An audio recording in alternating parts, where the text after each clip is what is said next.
إن الحمد لله الحمد لله رب العالمين والعاقبة للمتقين والصلاة والسلام على سيد الأنبياء والمرسلين وعلى آله وأصحابه وأزواجه وذرياته أجمعين أما بعد فأعوذ بالله من الشيطان الرجيم بسم الله الرحمن الرحيم إن الحكم إلا لله صدق الله العظيم وصدق رسوله النبي الكريم ونحن على ذلك من الشاهدين والشاكرين والحمد لله رب العالمين واجب الاحترام ساتھیوں، بزرگوں، نوجوانوں اور معصوم بچوں،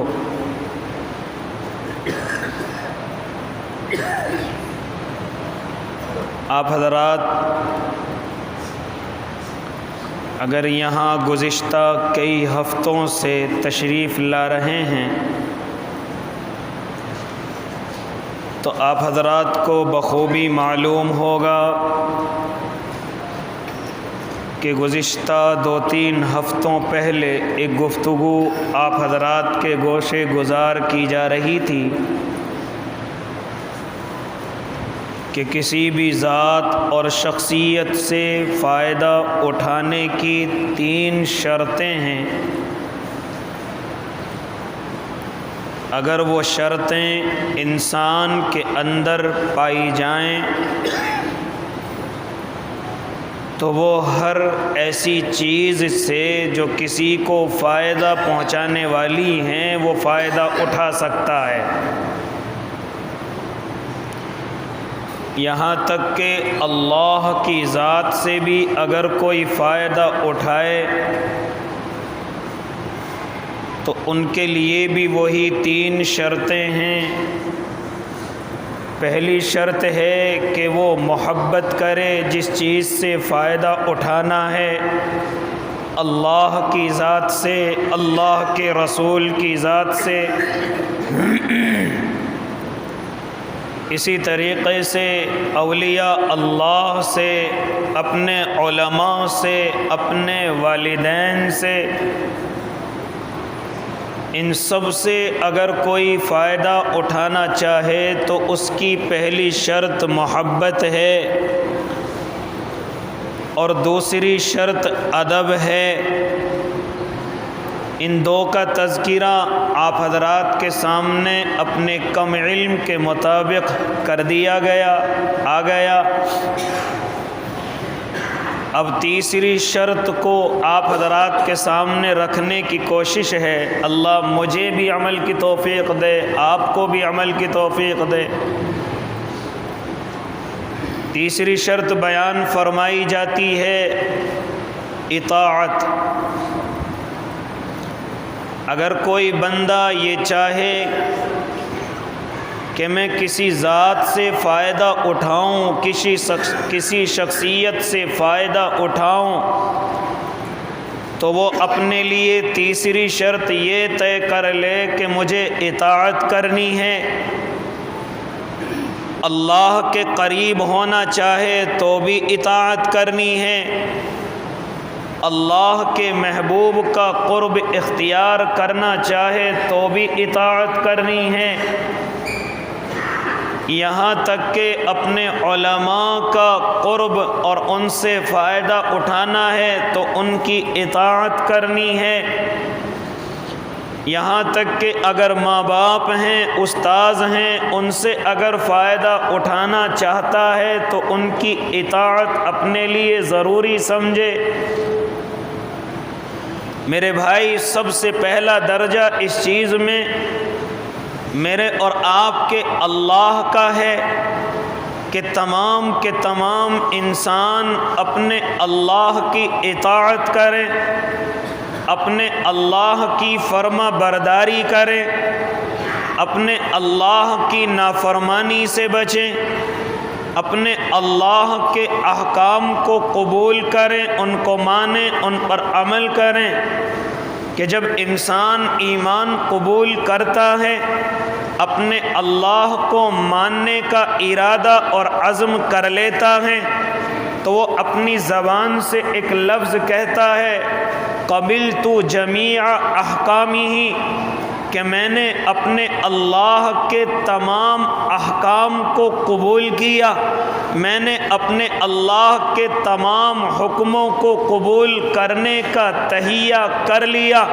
لہذا تبھی تو ایمان والا کہلاتا ہے، تبھی تو اسلام والا کہلاتا ہے، تبھی تو مومن کہلاتا ہے۔ میرے بھائی، سب سے بڑی ذات جس کی بات مانی جاتی ہے وہ میرا اور آپ کا اللہ ہے، وہ میرے اور آپ کے اللہ کی بڑائی ہے۔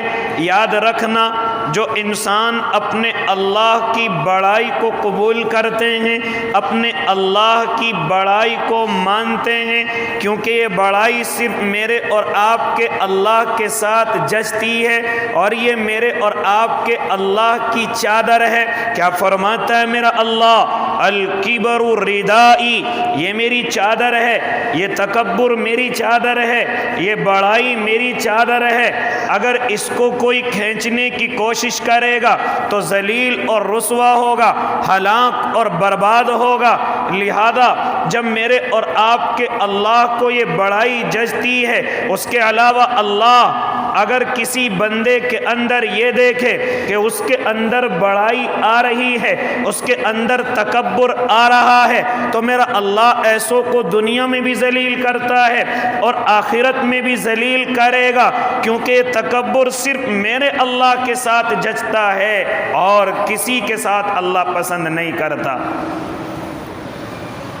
یہاں تک کہ اگر کوئی کرنے کی کوشش کرے، اپنے اندر تکبر لانے کی کوشش کرے، اپنے آپ کو بڑا بنانے اور بننے اور سمجھنے کی کوشش کرے، تو میرا اللہ فوراً اس زمین پر اس کو ذلیل کرتا ہے، اس چیز کو برداشت نہیں کرتا۔ کیا ہے تکبر؟ صرف مختصر سی آپ اس کی مثال سن لیجئے۔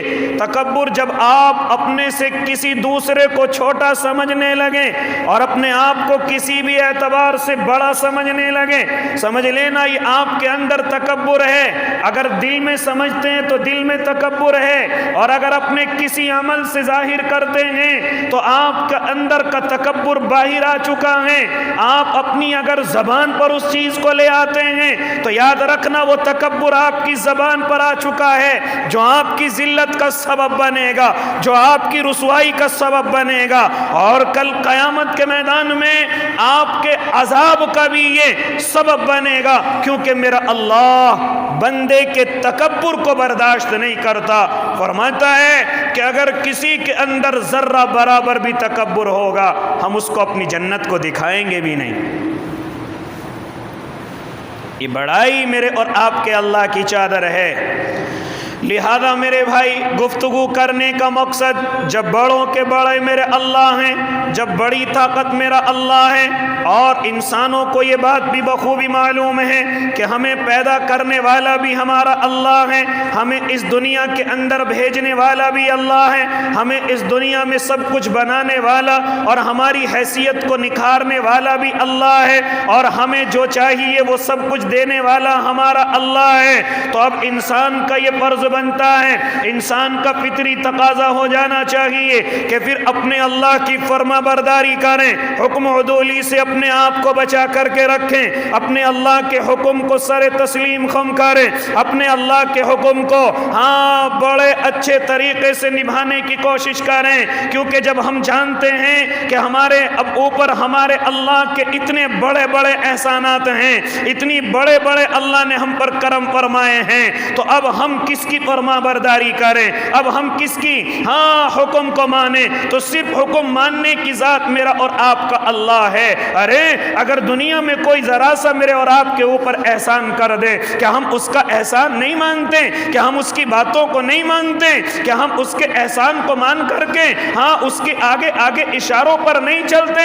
تو پھر جب میرے اللہ نے مجھ پر اور آپ پر اتنے بڑے احسانات فرمائے ہیں، تو کیا میرا اور آپ کا فطری تقاضا نہیں کہ ہم اپنے اللہ کی بات کو مانیں، اس کے حکم کو مانیں، اس کی اطاعت کریں، اس کی فرما برداری کریں؟ لہذا اگر اللہ کی ذات سے فائدہ اٹھانا ہے تو تیسری شرط پر عمل ضروری ہے، اور وہ یہ ہے کہ ہم اپنے اللہ کی اطاعت کریں، جس کو قرآن کریم میں بھی جگہ جگہ میرا اللہ بیان فرما رہے، قل اطیعوا اللہ واطیعوا الرسول فإن تولوا فإن اللہ لا يحب الکافرین۔ ان سے کہہ دیجئے کہ اللہ کی اطاعت کریں، یہ اللہ کے رسول کی اطاعت کریں، فإن تولوا فإن اللہ لا يحب الکافرین۔ اگر یہ ایسا نہیں کریں گے، اگر یہ اپنے آپ کو اس سے بچانے کی کوشش کریں گے، تو ان سے کہہ دیجئے اللہ کافروں سے محبت نہیں کرتا، اللہ کفر کرنے والوں سے محبت نہیں کرتا، اللہ ناشکری کرنے والوں سے محبت نہیں کرتا۔ اس لیے میرا اور آپ کا اللہ قرآن کریم کے اندر جگہ جگہ ارشاد فرما رہا ہے، اطیعوا اللہ واطیعوا الرسول، اللہ کے حکم کو مانا جائے، اللہ کے نبی کے حکم کو مانا جائے، ان کی اطاعت کی جائے، ان کے حکم کو اپنے لیے سب سے ضروری اور مقدم سمجھا جائے۔ اگر اس طرح کرو گے تو تم دنیا کے اندر بھی کامیاب ہو اور آخرت کے اندر بھی۔ لیکن اگر اللہ کی نہیں مانتے، اللہ کے نبی کی نہیں مانتے، اور اپنے آپ کو پیچھے ہٹا لیتے ہو اللہ کے حکم کے وقت میں اور اللہ کے نبی کے حکم کے وقت میں، تو فَإِن تَوَلَّوْا فَإِنَّ اللَّهَ لَا يُحِبُّ الْكَافِرِينَ۔ اللہ کفر کرنے والوں سے محبت نہیں کرتا، اللہ جو اللہ کی ناشکری کرنے والے ہیں ان سے محبت نہیں کرتا۔ اس لیے میرے بھائی، اگر میں اور آپ اس زندگی میں اپنے اللہ کی ذات سے فائدہ اٹھانا چاہیں تو تیسری شرط ہے اس کی اطاعت کرنی ہے، اس کے حکم کو ماننا ہے، اس کے حکم کو اپنے تمام احکام میں یا تمام انسانوں کے احکام میں مقدم سمجھنا ہے۔ اس لیے میری اور آپ کی شریعت کا طریقہ یہ ہے کہ اللہ کا حکم سب سے اوپر ہے، چاہے گردنوں پر چھری کیوں نہ چل جائیں، چاہے گھروں پر بلڈوزر کیوں نہ چل جائیں، چاہے گھروں اور مکانوں کے ساتھ ساتھ ہمارے کاروباروں کو زمین دوز کر دیا جائے، ہمارے کاروباروں کو برباد کر کے ہمیں بالکل زمین پر لا دیا جائے، لیکن پھر بھی یہ نہیں ہو سکتا کہ ہم اپنے اللہ کے حکم کو نہ مانیں، اپنے محبوب کے حکم کو نہ مانیں۔ آج یہ دنیا کے اندر جو ریت اور رواج چل چکی ہے کہ صرف دنیا کے کچھ خبیثوں کو خوش کرنے کے لیے میں اور آپ اپنی زبانوں سے کچھ بھی کہہ ڈالتے ہیں، یہ نہیں دیکھتے کہ اللہ ناراض ہے، صرف اپنے وجود کو بچانے کے لیے، اپنے کاروبار کو بچانے کے لیے، اپنے گھروں کو بچانے کے لیے ہم نے دیکھا سوشل میڈیا پر جو اپنے آپ کو ایمان والا کہتے ہیں ایسے لفظ اپنی زبان سے نکال رہے ہیں کہ چاہے اللہ ناراض ہوتا رہے ہو جائے، لیکن ہمارے فلاں صاحب ناراض نہ ہونے چاہیے، ہماری فلاں پارٹی ناراض نہ ہونی چاہیے۔ اللہ کا حکم ٹوٹتا ہے ٹوٹنے دیں، اللہ کی اطاعت ختم ہوتی ہے ہونے دیں، لیکن ہمیں تو ان دنیا کے گروہوں کو راضی کرنا ہے جن کے بارے میں معلوم ہے کہ کچھ ہی دنوں کا کھیل ہے، میرا اللہ چاہے تو ان کو لمحے میں زمین دوز کر سکتا ہے۔ لیکن ذرا سا ان کو راضی کرنے کے لیے شرکیہ جملوں سے باز نہیں آتے، شرکیہ عملوں سے باز نہیں آتے، صرف ان کو راضی کرنے کے لیے اللہ کو ناراض کرنے سے باز نہیں آتے، کچھ بھی اپنی زبان سے کہلوا لیتے ہیں۔ ہاں ہم نے دیکھا کہ کوئی کہتا ہے ارے میں تو ایسا مسلمان ہوں، میں تو نماز بھی پڑھتا ہوں اور کھلا جگہ جا کر کے دودھ بھی چڑھاتا ہوں، ارے میرے تو اتنے سارے بچے ہیں، ایک کا نام مسلم کے نام پر ہے، ایک کا نام دوسرے مذہب کے لوگوں کے نام پر ہے، لہذا اس کو فخریہ طور پر بتلاتے ہیں اور اس کو سیکولر کہتے ہیں۔ یہ سیکولر نہیں ہے، یاد یاد رکھنا میری شریعت کے اندر جس کو محمد عربی لے کر کے آئے ہیں، میرے اس قرآن کے اندر جس کو میرے اور آپ کے آقا لے کر کے آئے ہیں، اس میں اس کو شرک کہا گیا ہے، اس میں اس کو کفر کہا گیا ہے۔ اس شریعت کے اندر آدھا تیتر آدھا بٹیر نہیں چلتا۔ اس شریعت کے اندر یہ نہیں چلتا کہ آپ اپنی کچھ بھی عمل کریں، آدھا اس پر عمل کریں آدھا اس پر عمل کریں۔ اس شریعت کے اندر یہ نہیں چلتا۔ کیا فرمایا تھا میرے اور آپ کے آقا نے جب حضرت موسیٰ علیہ الصلوۃ والتسلیم توریت کی تلاوت کر رہے تھے، میرے اور آپ کے آقا کی آنکھیں سرخ ہو گئی تھی، چہرہ لال ہو گیا تھا، اور فرمایا تھا اے موسیٰ کس کی کتاب پڑھتے ہو؟ رب کعبہ کی قسم اگر موسیٰ بھی ہوتے تب بھی میرا قرآن پڑھتے اور وہ بھی اسی پر عمل کرتے۔ مجھے اور آپ کو کیا ہو گیا؟ دنیا کے ذرا سے جس کو اللہ نے وقتی طور پر طاقت دی ہے اس کو راضی کرنے کے لیے شرکیہ جملوں سے باز نہیں آتے، کفریہ عملوں سے باز نہیں آتے، اور بڑے فخر کے ساتھ مائکوں پر کھڑے ہو کر کے کہتے ہیں کہ ہم تو یہ بھی کرتے ہیں ہم تو وہ بھی کرتے ہیں۔ اللہ کے علاوہ صرف ذرا سی کامیابی کے لیے دوسروں کے سامنے جھکنا پسند کرتے ہیں، ان کے سامنے اپنے سروں کو جھکاتے ہیں کہ جس سر کو میرے اللہ نے صرف اپنی طرف جھکنے کے لیے کہا ہو، یا یہ سر مجھے اور آپ کو صرف اپنے سامنے جھکنے کے لیے دیا ہو۔ اتنا معمولی ہو جائے گا ایمان والا، اتنا گر جائے گا ایمان والا کہ صرف اپنے وجود کو بچانے کے لیے، صرف اپنے کاروبار کو بچانے کے لیے دوسروں کے سامنے جھکتا پھرے گا، دوسروں کے مذہب کی تائید کرتا پھرے گا، دوسروں کے مذہب والوں کی ان کی کیا خوشامد کرتا پھرے گا، ان کی خدمت کرتا پھرے گا۔ یہ اس شریعت کے اندر نہیں ہے۔ کیا فرمایا میرے اور آپ کے اللہ نے؟ افتؤمنون ببعض الکتاب وتکفرون ببعض۔ سن لے وہ مسلمان جو قرآن کے کچھ حصے پر عمل کرتے ہیں اور کچھ حصے کو چھوڑ دیتے ہیں، اپنی آدھی زندگی کے اندر ایمان پر عمل کرتے ہیں اور دوسری زندگی اپنی کفر تک بھی لے جانے میں دریغ نہیں کرتے۔ صرف لالچ کیا ہے؟ میرا وجود بچ جائے۔ لالچ کیا ہے؟ میرا مکان بچ جائے، میرا کاروبار بچ جائے۔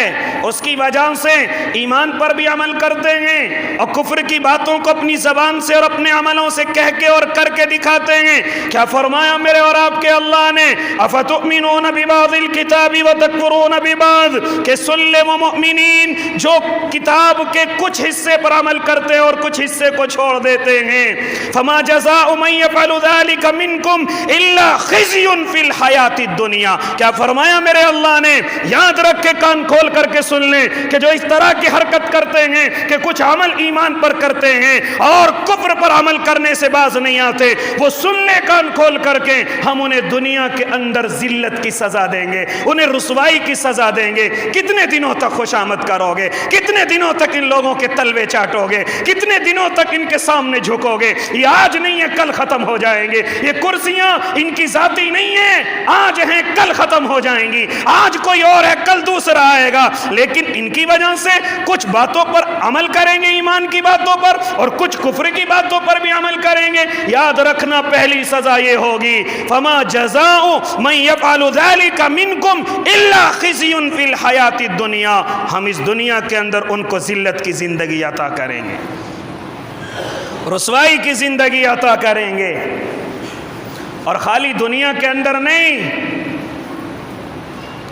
الا خزي في الحیات الدنیا ویوم القیامت یردون الی اشد العذاب۔ جب وہ کل قیامت کے میدان میں آئیں گے تو انہیں سخت عذاب میں ٹھونس دوں گا۔ یہ کون فرما رہا ہے؟ یہ کون کہہ رہا ہے؟ یہ میرا اور آپ کا اللہ قرآن کریم کے اندر ارشاد فرما رہا ہے۔ آج کل ان جیسے لوگوں کے لیے کہ جو صرف دنیا میں پاپولیرٹی حاصل کرنے کے لیے یا دنیا میں گروہوں کے سامنے صرف اپنے نمبر بنانے کے لیے باز نہیں آتے کہ ہم تو کفر کی باتوں پر بھی عمل کرتے ہیں، ہم تو ایمان کی باتوں پر بھی عمل کرتے ہیں، ارے ہم تو اس طرح کے مسلمان ہیں، اور پھر اپنی طرف سے کہہ دیتے ہیں شریعت میں اس کی اجازت ہے، دین میں اس کی اجازت ہے، اس کی تعویلات بھی پیش کرتے ہیں، ہاں ان کی تعویل بھی پیش کرتے ہیں، جیسے قرآن ان کے باپ کا ہیں سارا قرآن سمجھنا جانتے ہیں، جیسے حدیث ان کے باپ دادا کی جاگیر ہے، ساری حدیثوں کو یہ سمجھتے ہیں، جنہیں نماز کے وقت کا معلوم نہیں اور رکعتوں کا معلوم نہیں، وہ قرآن اور حدیث کی بات کر کے کہتے ہیں کہ ہماری شریعت میں ایسا کچھ لکھا ہوا ہے، ہمارے قرآن میں ایسا کچھ لکھا ہوا ہے۔ یاد رکھنا میرا اللہ ارشاد فرما رہا ہے، جو لوگ ایسا کرتے ہیں وہ دنیا کی ذلت میں مبتلا کر دیے جائیں گے، اور کل قیامت کے میدان میں یردون الی اشد العذاب،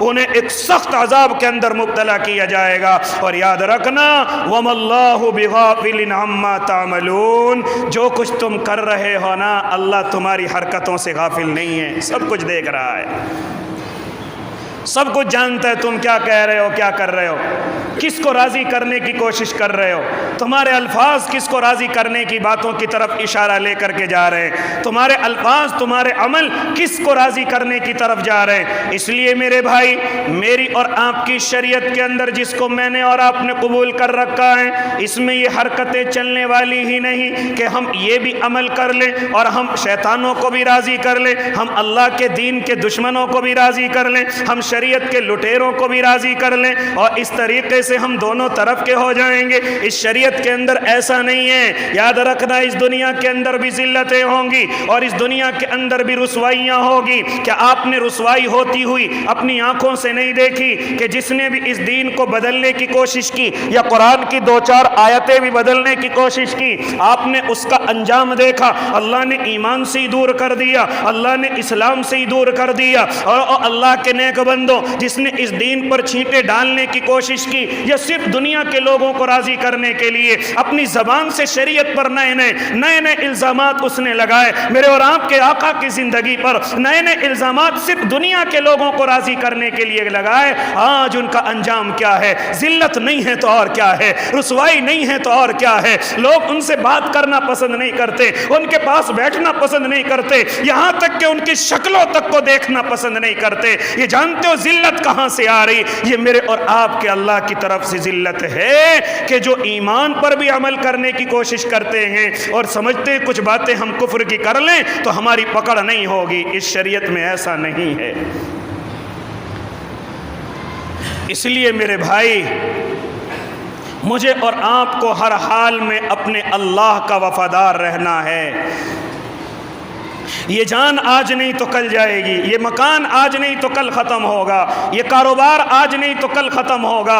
اس لیے صرف ان کو بچانے کے لیے اپنی عقلیں یہ دوڑانا کہ چلو ہم فلاں گرو کو راضی کریں گے، اس کے سامنے جھک کر کے راضی کریں گے، اس کے مذہب کی بات کر کے ہم اس کو راضی کریں گے، اس کے مذہب میں بظاہر شامل ہو کر کے اس کو راضی کریں گے اور اپنے اللہ کو ناراض کر لیں گے۔ یاد رکھنا کبھی بھی کامیابی ملنے والی نہیں۔ اور آپ نے دنیا میں غداروں کے الزام دیکھیں گے، ان کے انجام دیکھیں گے کہ کس طریقے سے اللہ نے اس دنیا کے اندر رسوا کیا۔ اگر وقت ہو تو اس طرف بھی آپ کو مثالوں سے سمجھاتا، لیکن صرف میں اپنے بھائیوں کو سمجھانے لگا، اپنے ایمان والے دوستوں کو اور بالخصوص نوجوانوں کو سمجھانے لگا جو اسکول اور کالجوں کے اندر اپنی اکثر زندگی گزار کر کے آ رہے ہیں یا اکثر زندگی گزار رہے ہیں۔ یاد رکھنا ان کے مائنڈ بھی تبدیل ہو رہے ہیں، اور وہ تبدیل کرنے کے بعد جب شریعت کے احکام دیکھتے ہیں، ہاں شریعت کے احکام کے ساتھ ساتھ ان کے ذہنوں کے اندر یہ بات آتی ہے کہ شریعت میں ایسا کیوں ہے، شریعت میں ایسا نہیں، ایسا ہونا چاہیے۔ او اللہ کے بندو، یہ شریعت آپ کے گھر کی نہیں ہے، یہ شریعت قرآن کریم کے ذریعے آ چکی ہے، یہ میرے محبوب کے ذریعے آ چکی ہے، یہ جبرائیل کے ذریعے آ چکی ہے، یہ مجھ سے یا تجھ سے اب بدلنے والی نہیں ہے، ہاں میری اور آپ کی عقل سے یہ بدلنے والی نہیں ہے۔ لہذا تو یہ سمجھتا ہے کہ شریعت میں ایسا نہیں، ایسا ہونا چاہیے، ایسا ہونے والا نہیں ہے۔ جیسی بھی شریعت میرے اللہ نے اتاری ہے، اب بندوں کے لیے لازم اور ضروری ہے کہ اس کی طرف اپنے آپ کو جھکائیں کہ اب ہمیں اللہ کا حکم ماننا ہے، ہمیں اپنے اللہ کے حکم کے مطابق جو قانون شریعت کے اندر، جو قانون قرآن کریم کے اندر آ چکا ہے، ہمیں اسے ماننا ہے۔ اس میں نقصان ہے یا فائدہ ہے، اس سے لوگ راضی ہوتے یا ناراض ہیں، ہمیں اس چیز کی پرواہ نہیں، ہمیں اپنے اللہ کی شریعت پر عمل کرنا ہے، ہمیں اپنے اللہ کے قرآن پر اور اپنے محبوب کی حدیثوں پر عمل کرنا ہے، فرما برداری کے ساتھ زندگی گزارنی ہے۔ ہاں اسی کے ساتھ ساتھ جب زندگی گزاریں گے تو کچھ پریشانیاں بھی آئیں گی، کچھ مصیبتیں بھی آئیں گی، کچھ دنیا کے لوگ بھی ستائیں گے، کچھ دنیا کی حکومتیں بھی ستائیں گی، لیکن کوئی نہیں دنیا کا قانون رہا ہے کہ جب کسی نے اس دنیا کے سامنے اللہ کو مانا ہے تو دنیا کے طاقتور لوگوں نے ان کو ستانے کی کوشش کی ہے۔ یہ تو دنیا کا پہلے سے ہی قانون چلا ہوا آ رہا ہے۔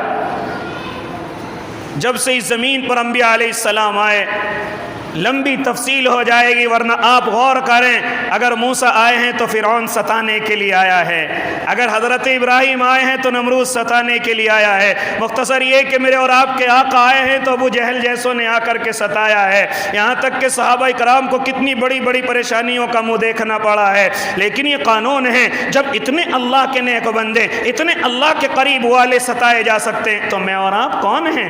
میں اور آپ کون ہیں؟ میں اور آپ نہیں ستائے جائیں گے؟ میں اور آپ نہیں پریشان کیے جائیں گے؟ میں اور آپ نہیں مصیبتوں میں گرفتار کیے جائیں گے؟ یہ اپنے ذہنوں سے نکال دینا۔ اگر ان مصیبتوں کا مقابلہ کیا تو دنیا میں بھی کامیابی، اگر ان مصیبتوں کا مقابلہ کیا تو آخرت میں بھی سرخ روئی، لیکن اگر ان مصیبتوں کو دیکھ کر ارے میرا گھر ٹوٹنے والا ہے، میرا کاروبار جانے والا ہے، ارے مجھ پر پچھلے کیس یہ نکلنے والے ہیں، چلو ان کے تلووں کو چاٹے، نہیں میرے بھائی نہیں، آؤ اپنی شریعت پر عمل کرو، آؤ اپنی شریعت پر اپنے محبوب اور اپنے اللہ کی اطاعت کرو۔ یہ کچھ دن کی پریشانیاں ہیں، انشاءاللہ اگر اللہ نے چاہا تو دنیا میں بھی عزت ملے گی، اور اگر دنیا میں بھی ہم کامیاب نہ ہو سکے اور اللہ کو راضی کر کے اس دنیا سے چلے گئے تو پھر تو جنت کے مالک وہی ہیں جو پریشانیاں گزار کر کے جاتے ہیں، جو مصیبتیں گزار کر کے جاتے ہیں۔ اس لیے میرے اور آپ کے اوپر لازم کہ فرما برداری کریں، اللہ کی حکم عدولی نہ کریں، اگر اللہ کی طرف سے کوئی حکم ہے تو اس کی اطاعت کریں۔ کیا میں نے اور آپ نے اللہ کے سامنے یہ جملہ نہیں کہہ رکھا ہے وَقَبِلْتُ جَمِيعَ أَحْكَامِهِ؟ ہم تمام کے تمام اللہ کے احکاموں کو قبول کرتے ہیں، ان کو مانتے ہیں، پھر کیوں گھبرا جاتے ہیں دنیا کی ذرا سی پریشانی سے؟ اگر آپ سمجھ سکتے ہیں تو میری بات کو سمجھتے چلے جانا۔ میرے بھائی، میری اور آپ کے خون میں فرما برداری اپنے اللہ کی ہونی چاہیے۔ ہاں کچھ مصیبتیں، کچھ پریشانیاں آئیں گی، لیکن ان کو برداشت کرنا ہے۔ آؤ میں تمہیں مثالوں سے سمجھاتا چلوں۔ میرے اور آپ کے اللہ کے لیے، او اللہ کے نیک بندوں، کیا اللہ نے ان جانوروں کو میرا اور آپ کا فرما بردار نہیں بنا رکھا ہے؟ دیکھو یہ جانور کس طریقے سے فرما برداری کرتے ہیں، حالانکہ جانوروں کے اندر اتنی طاقت ہے، اگر چاہیں تو میرے اور آپ کے ساتھ ہاں یہ غلط رویہ اختیار کرنے پر آ جائے تو میرے اندر طاقت نہیں کہ ان کا مقابلہ کر سکیں۔ ارے اگر کوئی بھینس گائے مرکھنی ہو جائے تو کسی کے اندر طاقت نہیں کہ اس کا مقابلہ کر لے، یہاں تک کہ جس کو میں اور آپ کتا کہتے ہیں،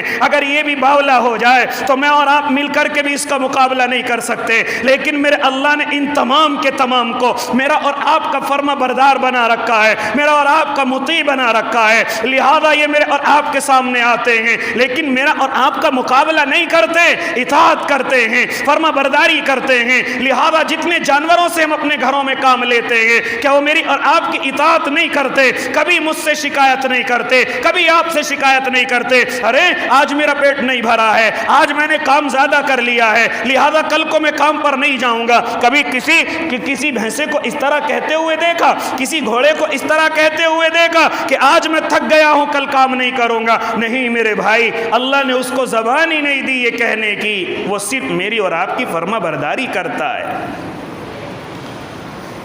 تو اللہ نے مجھے اور آپ کو بھی بنایا کہ تو میری فرما برداری کر، پوری دنیا تیری فرما برداری کرے گی، تو میری اطاعت کر، پوری دنیا تیری اطاعت کرے گی۔ اے اللہ کے نیک بندو، کیا آپ نے نہیں سنا حضرت محمود غزنوی رحمت اللہ علیہ جو بڑے اللہ والے اس زمین پر گزرے ہیں، جو بڑے اللہ والے بادشاہ اس زمین پر آئے ہیں، لہذا آج کل تو ان کے نام کو مسخ کرنے کی کوشش کی جاتی ہے، لیکن شریعت کے پابند، اپنی شریعت پر چلنے والے، اپنی شریعت پر پورے انسانوں کو لے کر کے چلنے والے حضرت محمود غزنوی رحمت اللہ علیہ، میں ان کی گفتگو کرنے چلا، ان کی بادشاہت کی گفتگو نہیں بلکہ گفتگو کرنے چلا۔ ان کے یہاں ایک نوکر ہے جس کو ایاز کہا جاتا ہے، یہ بادشاہ کے قریب ہوتا ہے اور اتنا قریب ہو جاتا ہے کہ دوسرے درباریوں کو نفرت شروع ہو جاتی ہے۔ ارے یہ کل کا لڑکا بادشاہ کے اتنے قریب ہو گیا کہ بادشاہ اس کی اتنی قدر کرتا ہے، سارے حکم اسی کو دیتا ہے، ساری باتیں اسی سے کرواتا ہے، لہذا ہمارا کیا ہے؟ لہذا وہ کلس کر کے حسد میں کبھی کبھی بادشاہ سے شکایت کرتے ہیں، لیکن بادشاہ جب لوگ شکایت کے لیے آتے تب بادشاہ انہیں آزمانے کی کوشش کرتا۔ آؤ میں ایاز کی کیوں اس لیے قدر کرتا ہوں، ذرا میں تم کو بتلاؤں۔ چنانچہ بادشاہ نے کہا سارے لائن لگا کر کے کھڑے ہو جاؤ۔ بادشاہ نے ایک پھل نکالا جو پھل اپنے اندر سے فطری طور پر کڑوا ہے، اور سب کو کاٹ کاٹ کر کے ٹکڑے سب کو دے دیے گئے، اتنا سخت کڑوا کہ جس نے منہ میں دیا وہی تھوکنے لگا اور کہا کہ بادشاہ کیا کڑوا پھل دیتے ہو، ہمیں پرواہ ہو گئے، اتنا کڑوا ہمیں پھل دیتے ہو۔ لہذا جب بادشاہ نے ایاز کی طرف دیکھا تو بادشاہ کے سامنے ایاز اس کو مزے لے کر کے کھا رہا ہے۔ بادشاہ نے کہا او ایاز کیا تم کو یہ پھل کڑوا نہیں لگ رہا ہے؟ کہا ہاں بادشاہ کڑوا لگ تو رہا ہے، خوب کڑوا لگ رہا ہے، پھر تھوک کیوں نہیں دیتے، پھر پھینک کیوں نہیں دیتے؟ کہا کہ بادشاہ روزانہ تم مجھے میٹھی چیز کھلاتے ہو، روزانہ اچھی چیزیں کھلاتے ہو، روزانہ میری پسند کی چیزیں کھلاتے ہو، آج اگر تمہارے ہاتھ سے مجھے کڑوی چیز مل رہی ہے تو میں اس کو محبت کے ساتھ کیوں نہ کھاؤں، دینے والا میرا بادشاہ ہے۔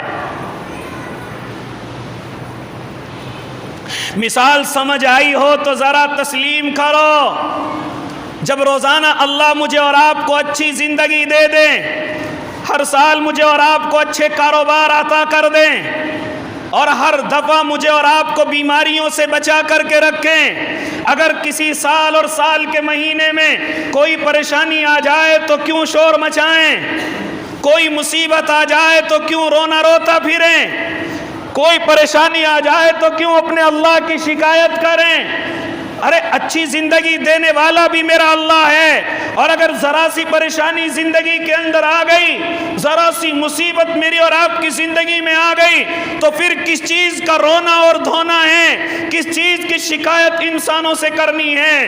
جب اللہ اچھی زندگی عطا کرے تو ہم کسی سے جا کر کے شکایت نہیں کرتے۔ اب جب اللہ نے ذرا سی پریشانی دی ہے تو کیا اللہ کو بھول کر کے غیروں کے قدموں میں پڑ جائیں گے؟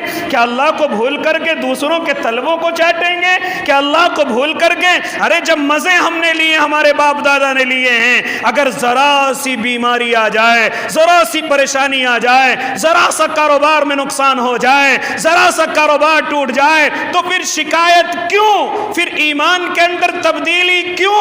پھر غیروں کے قدموں میں جا کر کے پڑنا کیوں؟ او میرے بھائی، جب اللہ نے یہ پریشانی دی ہے تو اچھی زندگی بھی تو میرے اللہ نے دی تھی۔ اگر ہم اس پریشانی کو جھیل گئے تو اللہ آگے بھی اچھی زندگی دینے کی طاقت رکھتا ہے۔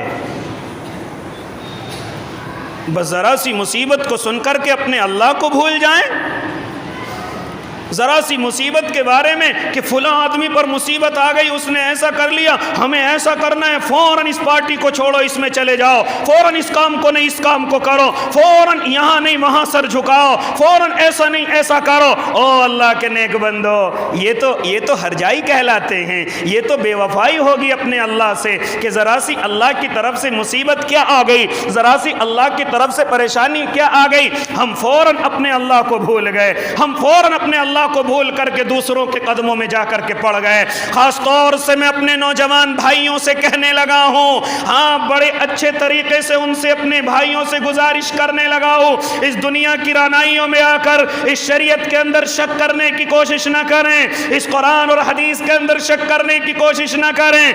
کل میرے پیروں کے نیچے سے زمین نکل گئی۔ اب تک تو ہم یہ سن رہے تھے کہ ہماری بیٹیاں ایمانوں کو چھوڑ کر کے دوسروں کے ساتھ اپنی زندگیاں گزارنے پر مجبور ہیں۔ ان کی ایک وجہ یہ بتلائی کہ ہم وقت پر ان کے نکاح نہیں کرتے، اور ان کی وجہ یہ بھی بتلائی کہ ہم نے ان کے پردوں کا ان کی تمام احتیاط کا خیال نہیں کیا، جس کی وجہ سے وہ ہماری بچیاں غیروں کے ہاتھوں میں جا کر اپنے ایمانوں کے سودے کر رہی تھی۔ لیکن کل جب میں نے اپنے علماء سے سنا کہ اس میں خالی بچیاں نہیں بلکہ اسکول اور کالجوں کے نوجوان بھی اپنے ایمانوں سے ہاتھ دھونے کی تیاریاں کر رہے ہیں، اپنے اسلام اسلام سے ہاتھ دھونے کی تیاریاں کر رہے ہیں. خاص طور سے یہ تمام آفتیں جو ان کو نظر آ رہی ہیں کہ اگر ہم نے ان کو قبول نہ کیا تو ہم پر مصیبتیں ٹوٹ پڑیں گی، اس کی وجہ سے وہ اپنے دین کو چھوڑ کر دوسروں کے دینوں کی طرف ان کو محبت نظر آ رہی ہے. ہاں، ان کو بڑے بڑے ایکٹروں کو دیکھ کر، یاد رکھنا میرے بھائی، ہاں یاد رکھنا، ان ایکٹروں کا کوئی دھرم نہیں ہوتا، ان کے پیچھے چلنے کی کوشش نہ کرنا. اور جو بڑے نیتا ہو جاتے ہیں، بڑے نیتا ہو جاتے ہیں، میں ایک کڑوی بات کرنے لگا، ان کا بھی دھرم سے کوئی واسطہ نہیں ہوتا. وہ صرف وقتی طور پر جس چیز میں فائدہ دیکھتے ہیں اس چیز پر عمل کرتے ہیں. میں تو اپنی عوام بھولی بھالے نوجوانوں کو سمجھانے کی کوشش کر رہا ہوں، ان کے پیچھے چل کر کے یا ان کے فیشنوں کو دیکھ کر کے یا ان کی ویڈیوز کو دیکھ کر کے آپ بھی اس طرح کے سودے نہ کرنا کہ اپنے ایمان سے ہی ہاتھ دھو بیٹھو، اپنے اسلام سے ہی ہاتھ دھو بیٹھو. یہ دنیا کچھ دن کی پریشانیوں کا سامان ہے. انشاءاللہ اللہ سے صبر کی امید، اللہ سے طاقت کی امید رکھو. یہ سب کچھ میرے اور آپ کے آگے ہی ختم ہونے والا ہے. اور میرا اور آپ کا اللہ اگر مضبوط رہیں تو آپ ہی کو سرخ رو اس زمین پر کرنے والا ہے. اس لیے میرے بھائی میں گفتگو کرنے چلا، یہ تو ان لوگوں کی جو کمزوری کی وجہ سے اپنے اللہ کی اطاعت کو چھوڑتے ہیں، اپنے محبوب کی اطاعت کو چھوڑتے ہیں اور قرآن اور حدیث میں شک کرنے لگتے ہیں. لیکن میں ان لوگوں سے بھی گفتگو کرنے لگا کہ جن لوگوں کو ذرا سی مالداری مل جائے، جن لوگوں کو ذرا سا پیسہ ہاتھ لگ جائے، جن لوگوں کو دنیا کی تعلیم آگے تک پہنچا کر کے لے جائے، ہم نے ان کے بھی دماغوں کو پھرتے ہوئے دیکھا، ہم نے ان کو بھی قرآن اور حدیث میں شک کرتے ہوئے دیکھا اور قرآن اور حدیث میں ایسا کیوں ہے، ایسا نہیں، ایسا ہونا چاہیے، ہم نے ان کو یہ بدتمیز زبان استعمال کرتے ہوئے دیکھا. آؤ تمہیں اسی ایاز کی بات کرانے چلا. لہذا لوگوں نے آ کر کے شکایت کی، بادشاہ ایاز اپنی الماری میں کچھ قیمتی سامان رکھے ہوئے ہے اور روزانہ اس کو کھول کر کے دیکھتا ہے اور دیکھ کر کے اپنی الماری کو بند کر دیتا ہے. بادشاہ نے ایاز کو بلایا، اور ایاز کیا ایسا چھپا رکھا ہے تم نے؟ کچھ خزانے میں سے تم نے اٹھایا ہے یا چرایا ہے جو اپنی الماری کے اندر رکھ چکے ہو؟ لہذا میرے بھائی ایاز کہتا ہے لو یہ الماری کی چابی ہے، آپ جا کر کے دکھوا سکتے ہو. بادشاہ نے دوسرے نوکر کو بلایا اور کہا جاؤ ایاز کی الماری کو جا کر کے دیکھو. ایاز کی الماری کو دیکھا گیا، اس کے اندر صرف ایک پرانا سا جوتا رکھا ہوا ہے، اس میں ایک پرانا سا کرتا اور تیمد رکھا ہوا ہے. یہ تین چیزیں نوکر نے آ کر کے خبر دے دی، حضرت وہاں کچھ نہیں ہے، صرف یہ تین چیزیں، ایک جوتا ہے، ایک کرتا ہے، ایک تیمد ہے، صرف یہ تین چیزیں اس کی الماری میں ہیں. ایاز کچھ اور تو نہیں ہے؟ کہا کہ نہیں بادشاہ یہی تینوں چیزیں ہیں. کہا ان کو کیوں رکھے ہوئے ہو؟ کہا بادشاہ مجھے وہ دن یاد ہے جب میں آپ کے دربار میں آیا تھا تو میں نے کون سا جوتا پہن رکھا تھا، کون سا پھٹا ہوا تیمن میرے بدن پر تھا، کون سا پھٹا ہوا کرتا میرے بدن پر تھا. روزانہ الماری کھول کر کے ان تینوں چیزوں کو اس لیے دیکھتا ہوں. ایاز اپنی اوقات نہ بھول جانا، اپنی اوقات نہ بھول جانا. جب کبھی اس دربار میں آئے تھے تو تمہاری حالت کیا تھی؟ آج بادشاہ کے نذرانوں کی وجہ سے تم اس طریقے کی اوقات میں آ گئے ہو، لیکن اپنی شروع کی اوقات نہ بھولنا. یہ سبق ہے ان انسانوں کے لیے کہ جن کے پاس ذرا سی دولت یا ذرا سی کوئی چیز آ جائے اور سب سے پہلے اپنی اوقات کو بھول کر کے جملوں کا صحیح انتخاب نہیں کرتے، اپنی اوقات کو بھول جاتے ہیں اور روڈ پر راستوں پر اکڑ کر کے چل کر کے دکھاتے ہیں، غریبوں کو غصہ دکھاتے ہیں، مالداروں کے سامنے سروں کو جھکاتے ہیں. اس لیے میرے بھائی اگر اللہ نے تمہیں تعلیم کی وجہ سے عزت دے دی ہے، اگر اللہ نے تمہیں پیسے کی وجہ سے عزت دے دی ہے، وہ اوقات نہ بھولنا. جب تم پر پیسہ نہیں تھا تو کیا اوقات تھی، جب تمہارے پاس تعلیم نہیں تھی تو کیا اوقات تھی، ہاں جب تمہارے پاس کچھ بھی نہیں تھا تمہاری کیا اوقات تھی. اب اللہ نے اگر تمہیں ذرا سی تعلیم یا پیسہ یا اور چیز دے دی ہے تو اپنی اوقات کو نہ بھولنا، ورنہ یاد رکھنا اللہ کو اوقات یاد دلانے میں وقت نہیں لگتا، اللہ کو اوقات دلانے میں وقت نہیں لگتا. اس لیے اپنے جملوں پر دھیان دینا چاہیے. خاص طور سے قرآن اور حدیث کی بات کرنے لگا ہوں، خاص طور سے شریعت کی بات کرنے لگا ہوں، خاص طور سے ان مالدار اور پڑھے لکھوں کی بات کرنے لگا ہوں جو قرآن کے مسئلوں کو بھی اور قرآن اور حدیث کے احکام کو بھی ایسا نہیں ایسا ہونا چاہیے تھا. اس لیے میرے بھائی خلاصہ میری گفتگو کا یہ کہ اگر میں اور آپ اللہ کی ذات سے فائدہ اٹھانا چاہتے ہیں، اللہ کے قریب ہونا چاہتے ہیں، تو اس کی تیسری شرط ہے اطاعت. ارادے کرو کہ انشاءاللہ یہ دنیا چاہے ادھر سے ادھر ہو جائے، ان سے بھی بڑے ظالم آ جائیں، فرعون دوبارہ اٹھ کر کے آ جائے، نمرود دوبارہ نکل کر کے آ جائے، لیکن میں اور آپ اپنے اللہ کی اطاعت نہیں چھوڑیں گے، اپنے اللہ کے حکم کو نہیں چھوڑیں گے، اپنے ایمانوں پر ایمانوں کے سودے نہیں کریں گے انشاءاللہ۔ مکان کل کا نہیں آج ٹوٹ جائے، کاروبار کل کا نہیں آج ختم ہو جائے، لیکن یہ نہیں ہو سکتا کہ ہم اپنے اللہ کے حکم کی نافرمانی کر جائیں یا اللہ کے فرما برداری میں ہم اپنے قدموں کو پیچھے ہٹا لیں۔ یہ وقتی چیزیں انشاءاللہ، آپ مضبوط تو رہیں، ایک نہ ایک دن ختم ہوتے وہ اپنی آنکھوں سے دیکھیں گے۔ اللہ مجھے بھی اور آپ کو بھی عمل کی توفیق دے دے۔ جنہوں نے سنت نہیں پڑھی وہ سنت ہی پڑھ لیں۔ وآخر دعواہم